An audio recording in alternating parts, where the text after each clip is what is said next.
What's up, y'all? Just making a quick little short video. Just want to show the difference between a lower line ratchet and a more high quality ratchet, and why people spend the extra $1 to get better quality. This here is a older Stanley. Let you hear the teeth. And on the other hand, I got this here Matco 1/4" flex head, and I'm going to be trying to get this bolt started with just one hand, without the other hand assisting the socket.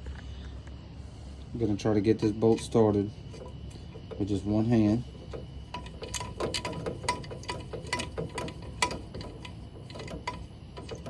Nothing. Put it on the Matco.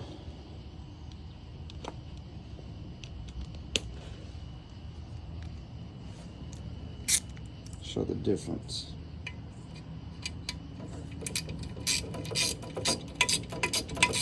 Getting started with one hand. And that's why people buy higher quality ratchets and spend the extra $1. Like this here Snap-on. So yeah, that's it.